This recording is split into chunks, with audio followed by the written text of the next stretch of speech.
ദാമു ചെറുപ്പമാണ്. സ്വന്തം പ്രയത്നം കൊണ്ട് മറ്റേതൊരു ചെറുപ്പക്കാരനേക്കാളും കൂടുതൽ സൗഭാഗ്യങ്ങൾ നേടിയിട്ടുള്ളത്. ദാമുവിന് ആവശ്യം കഴിവും സാമർഥ്യവുമുള്ളൊരു പെൺകുട്ടിയാണ്. എല്ലാ തരത്തിലും ദാമുവിനെ സഹായിക്കാൻ കഴിവുള്ളവർ.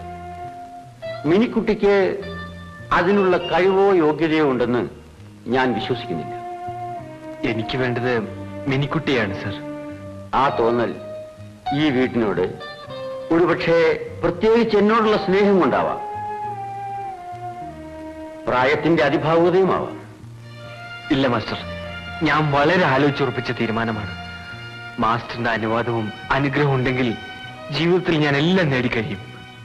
ദാമു, എന്റെ അനുജത്തി ഈ കുടുംബത്തിന്റെ കിടാവിളക്കാണ്. അവൾ ഞങ്ങളുടെ ആനന്ദമാണ്.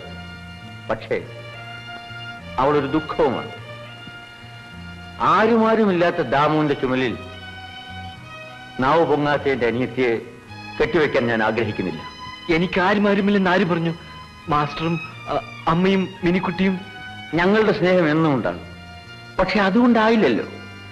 ജീവിത യാഥാർത്ഥ്യങ്ങൾ നേരിടേണ്ടി വരുമ്പോൾ ദാമുവിന് മിനിക്കുട്ടിയുടെ കഴിവുകേടുകൾ അസഹ്യമായി തോന്നും. അന്ന് വിഷമം തോന്നിയാൽ എന്റെ അനിയത്തി ദുഃഖിക്കും. അത് താങ്ങാനാവില്ല. അങ്ങനെ ഉണ്ടാവില്ല സാർ. ദാമുവിന് എന്നോടുള്ള സ്നേഹവും ബഹുമാനവും ഇങ്ങനെ മുതലാക്കാൻ ഞാൻ ഇഷ്ടപ്പെടുന്നില്ല. നാട്ടുകാർക്കെന്നല്ല, ഒരു ദിവസം ദാമുവിന് പോലും ഇതൊരു മുതലെടുപ്പായി തോന്നിയെന്ന് വരും. ഇല്ല സാർ, ഒരിക്കലും അങ്ങനെ ഉണ്ടാവില്ല. എനിക്ക് വിശ്വാസമില്ല, പരീക്ഷിക്കാൻ ധൈര്യവുമില്ല. എനിക്ക് ആകെ ഒരു അനുജത്തിയേ ഉള്ളൂ. അവളുടെ കുറവുകൾ ഞാൻ മനസ്സിലാക്കുന്നു. അവളുടെ ജീവിതം ഒരു പരീക്ഷണമാക്കി മാറ്റാൻ ഞാൻ ഒരുക്കമല്ല. മിനിക്കുട്ടിയെ കൂടാതെ ജീവിക്കാൻ ദാമുവിന് കഴിയണം. കഴിയില്ല സാർ. ദാമുവിന്റെയും അവളുടെയും നന്മയെ ഓർത്ത് സാധ്യമല്ല സാർ. സാധ്യമായേ പറ്റൂ. ഈ വിവാഹം നടക്കില്ല, നടന്നുകൂടാ. എന്റെ മനസാക്ഷി അനുവദിക്കില്ല. ഒന്നുകൂടെ ആലോചിച്ച് നോക്കും മാസ്റ്റർ. ദാമു എന്നെ പരീക്ഷിക്കരുത്. പറയാനുള്ളത് ഞാൻ പറഞ്ഞു. ഈ വിവാഹം നടക്കില്ല. കഴിഞ്ഞതൊക്കെ മറന്നേക്കും. വേദനിപ്പിച്ചെങ്കിൽ താൽക്കാലികമാണെങ്കിൽ കൂടി ഞാൻ ദുഃഖിക്കും. നല്ലതിനാണെന്ന് ഓർത്ത് സമാധാനിക്കും. ദാമു പൊയ്ക്കോളൂ.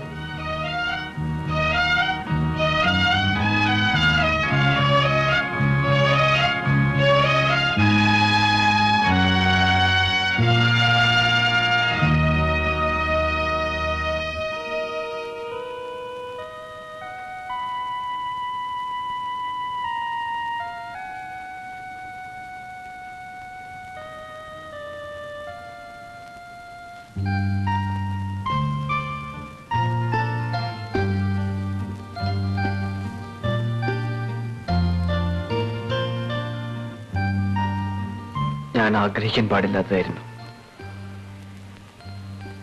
എനിക്ക് പഠിത്തമില്ല, തറവാടില്ല, ആരുമില്ല. ബാലൻ മാസ്റ്ററിലൂടെ എനിക്കെല്ലാം കിട്ടിയെന്ന് ഞാൻ ആശ്വസിച്ചു. അത് പാടില്ലായിരുന്നു. എന്നാലും ഒന്നറിഞ്ഞാൽ കൊള്ളാമായിരുന്നു. എങ്കിൽ മനസ്സിനെങ്കിലും അല്പം ആശ്വാസം കിട്ടിയേനെ. മിനിക്കുട്ടിക്ക് എന്നോട് സ്നേഹം തോന്നിയിട്ടുണ്ടോ? മിനിക്കുട്ടിക്ക് ഇഷ്ടമാണെങ്കിൽ, മിനിക്കുട്ടിക്ക് ധൈര്യമുണ്ടെങ്കിൽ എന്റെ കൂടെ ഇറങ്ങി വരാമോ എന്ന് ഞാൻ ചോദിക്കുമായിരുന്നു. ബാലൻ മാസ്റ്ററോട് ഞാനത് ചെയ്തുകൂടല്ലോ. ഞാനത് ഒരിക്കലും ചെയ്യില്ല. പക്ഷെ ഈ ജന്മത്തിൽ എനിക്ക് മറ്റൊരു പെണ്ണിനെ കുറിച്ച് ചിന്തിക്കാനാവില്ല. ഞാൻ കാത്തിരിക്കും മാസ്റ്ററുടെ മനസ്സ് മാറുന്നവരെ. ഞാൻ കാത്തിരിക്കട്ടെ മിനിക്കുട്ടി. ഞാൻ വരും മിനിക്കുട്ടി, വീണ്ടും വരും. വരട്ടെ.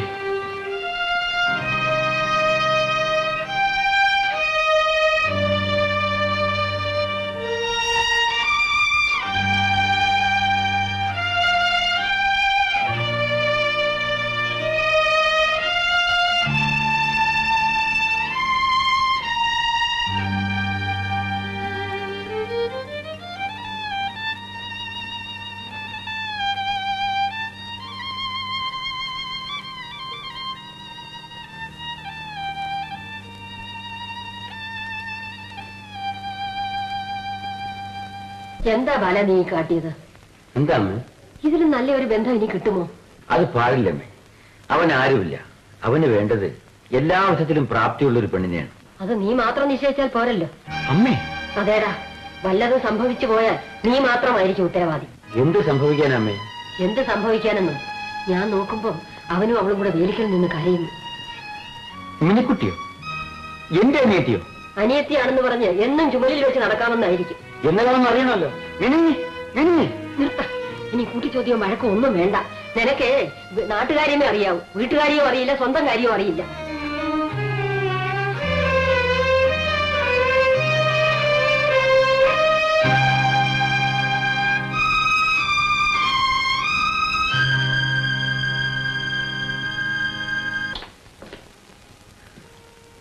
മാഡം ലീവ് എടുത്ത് പോയിട്ട് ലീവ് തീരുമ്പോഴേക്ക് പോന്നു. എന്താ മുഖത്തൊരു വിഷമം? ഞാൻ ജോലി രാജിവെക്കാൻ പോയി. Very good. ഞാൻ ഇത് അങ്ങോട്ട് പറയണമെന്ന് വിചാരിച്ചിരിക്കുകയായിരുന്നു. മാഡത്തിന് എന്തിനായി ബുദ്ധിമുട്ട്?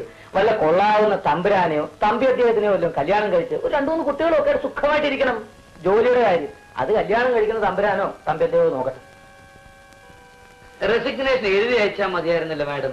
എന്നെ ഉപദ്രവിച്ചിട്ട് വല്ല കാര്യമുണ്ടോ? മാഡം ഇവിടെ ഉണ്ടാവില്ല, നമ്മുടെ പട്ടിക്കാട് മാത്രമേ കാണൂ എന്നുള്ള പൂർണ്ണ വിശ്വാസത്തിൽ സത്യം പറഞ്ഞാൽ ഞാൻ അല്പം റൊമാൻറ്റിക് ആയിട്ടാ വന്നത്. ഗോപി തമാശ കൊണ്ട് നിർത്തണം. അയ്യോ എന്റെ മാഡം, തമാശ തുടങ്ങിയിട്ടേ ഉള്ളൂ. ഗോപി തമാശ കാണിച്ച് നാട്ടിൽ വന്ന് തല്ലുണ്ടാക്കി. അതെന്തൊക്കെ കുഴപ്പമുണ്ടാക്കിയെന്ന് ഗോപിക്ക് അറിയില്ല. അറിയാം, എല്ലാം അറിഞ്ഞു. എന്നിട്ടാണ് ഈ തമാശ? തമാശ? അപ്പൊ ആ പട്ടിക്കാട് ഇവിടെ ഒന്നും പറഞ്ഞില്ലേ? ആവശ്യമില്ലാത്ത ഓരോ കാര്യങ്ങളും അക്കം വിട്ട് പറയും. ആവശ്യമുള്ള ഒറ്റ കാര്യം പറയില്ല. യൂസ്ലെസ്. ആ പോട്ടെ. ഏതായാലും മാഡത്തിന് ഇവിടെ വന്ന് ഈ രാജിക്കത്ത് കൊടുത്തിട്ട് പോകാൻ തോന്നിയത് എന്റെ ഭാഗ്യം. അല്ലെങ്കിൽ ഈ വിവരം പറയാനേ ഞാൻ അങ്ങ് പൗരത്ത് വരേണ്ടി വരുമായിരുന്നു. സീരിയസ് ആയാലും ഒന്നുമില്ലെന്നേ. ഞാൻ ആ പെണ്ണിനോട് പറഞ്ഞു ഏതായാലും ഒരു വിവാഹം കഴിച്ചാൽ കൊള്ളാവുന്നുണ്ട്. അത് നിന്നെ ആയാലും എന്താണ്? ആ വിവരം മാഡത്തിനോട് പറഞ്ഞോ എന്നറിയാൻ വേണ്ടി മാത്രം വന്നാണ്. Very simple. ചേട്ടാ, അതും സംശയം. മാഡം സീരിയസ് അല്ലെങ്കിൽ ഇക്കാര്യം ഞാൻ ഇവിടെ ഒന്ന് പറയൂ. പിന്നൊരു കാര്യം, ഞാൻ തമാശ പറയാറുണ്ട്, അത് വേറെ. Do you think that I am so silly? Gopi അവളെ കുറിച്ചുള്ള എല്ലാ വിവരങ്ങളും അന്വേഷിച്ചറിഞ്ഞിട്ടാണ് ഈ പറയുന്നത്? അവളുടെ കുടുംബം, ചുറ്റുപാടുകൾ ഇതെല്ലാം മനസ്സിലാക്കിയിട്ടാണോ? അവളെ കുറിച്ച് ഏറെക്കുറെയൊക്കെ മനസ്സിലാക്കി. ബാക്കി ഡീറ്റെയിൽസ് കല്യാണം കഴിഞ്ഞിട്ട് സൗകര്യം പോലെ മനസ്സിലാക്കാമല്ലോ എന്ന് കരുതി. You see, what I mean to say is, I like her, I love her, I would like to marry her. Can you please help me? അവൾക്ക് ഇഷ്ടമാണെങ്കിൽ ഗോപി നേരിട്ട് പോയി അവളുടെ അച്ഛനോട് ആലോചിക്കൂ. Thank you. ഞാൻ നാളെ തന്നെ എന്റെ വുഡ് ബി ഫാദർ ഇൻ ലോയെ പോയി കാണുന്നതായിരിക്കും. സന്തോഷായി. എന്റെ കൂടെ ഇറങ്ങി പോന്നിട്ട് അവൾക്ക് നന്മയല്ലേ ഉണ്ടായുള്ളൂ. ഒരുപക്ഷെ അതവൾ ഈ ജന്മത്തിൽ ചെയ്ത പുണ്യം കൊണ്ട് മാത്രമാവില്ല. അയ്യോ madam, please don't get emotional.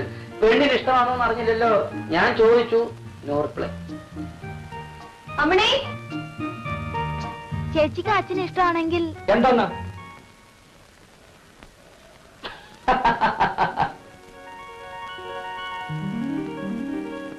ഉഷക്കുട്ടിയോ? എന്താ മുളങ്ങി പോകുന്നത്? മുഖം വല്ലാതിരിക്കുന്നല്ലോ.